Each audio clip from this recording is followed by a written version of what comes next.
Hi കൂട്ടുകാരെ, ഞാനിന്നിവിടെ തയ്യാറാക്കാൻ പോകുന്നത് ഒരു നാടൻ ചിക്കൻ കറി. ഇത് നമുക്ക് എത്രയും പെട്ടെന്ന് കുക്കറിൽ തയ്യാറാക്കിയെടുക്കാം. അതിന് ആവശ്യമായ സാധനങ്ങൾ: ഒരു കുക്കർ, 1 കിലോ ചിക്കൻ കഴുകി വൃത്തിയാക്കി മഞ്ഞൾപ്പൊടി, മുളക് പൊടി, മല്ലിപ്പൊടി, ഗരം മസാല, കുരുമുളക് പൊടി, ഉപ്പ് എന്നിവ ചേർത്ത് തിരുമ്മി വെച്ചത്, കടുക്, മുളക്, ഇഞ്ചി കൊത്തിയരിഞ്ഞത്, വെളുത്തുള്ളി കൊത്തിയരിഞ്ഞത്, 4 പച്ചമുളക്, ഒരു തക്കാളി ചെറുതായി അരിഞ്ഞത്, 1/2 കിലോ സവാള പൊടിയായി അരിഞ്ഞത്, കുറച്ച് കറിവേപ്പില, കുറച്ച് വെളിച്ചെണ്ണ എന്നിവയാണ് ഈ നാടൻ ചിക്കൻ കറിക്ക് ആവശ്യമായ സാധനങ്ങൾ. ഇനി നമുക്ക് പാചകത്തിലേക്ക് കടക്കാം. അടുപ്പ് കത്തിച്ച് കുക്കർ അടുപ്പത്ത് വെച്ചതിന് ശേഷം കുറച്ച് വെളിച്ചെണ്ണ അതിലേക്ക് ഒഴിക്കുക. വെളിച്ചെണ്ണ ഒഴിച്ചതിന് ശേഷം അതിലേക്ക് കുറച്ച് കടുക്,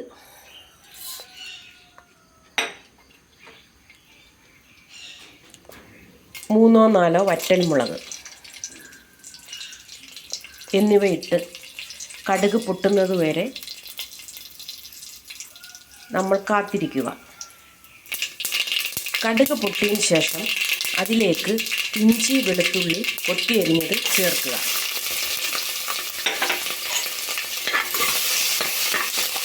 അതൊന്ന് ഇളക്കി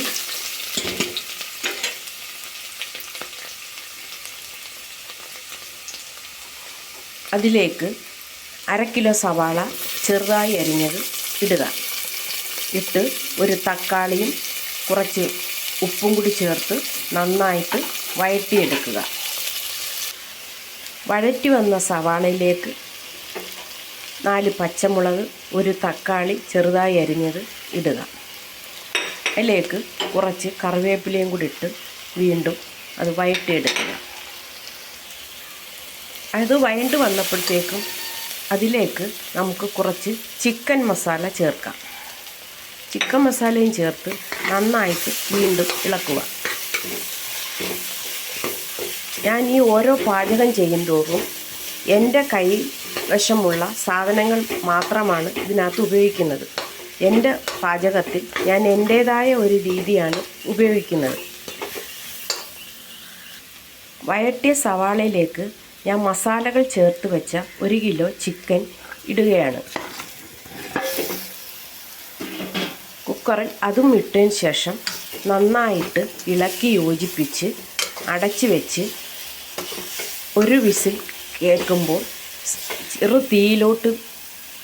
സിമ്മിലോട്ട് തീ മാറ്റിയതിന് ശേഷം നമുക്ക് 5 മിനിറ്റ് കഴിയുമ്പോൾ ഗ്യാസ് അണച്ച് വെച്ച് നമുക്ക് ഇറച്ചി വെന്തോന്ന് നോക്കാം. അങ്ങനെ ഒരു വിസിൽ കേട്ട് അടുപ്പ് അണച്ച് വെച്ച് പ്രഷർ കുക്കറിൻ്റെ പ്രഷർ പോയതിന് ശേഷം അതിൻ്റെ അടപ്പ് തുറന്ന് നോക്കുമ്പോൾ നമുക്ക് കുറുകിയ ചാറോട് കൂടിയ ചിക്കൻ കറി റെഡിയായിരിക്കുന്നു. അതിലേക്ക് ഒരു ശകലം ഗരം മസാലയും കുറച്ച് കറിവേപ്പിലയും കൂടി ചേർത്ത് ഇളക്കിയെടുത്താൽ നമ്മുടെ നാടൻ ചിക്കൻ കറി തയ്യാറായിരിക്കുന്നു.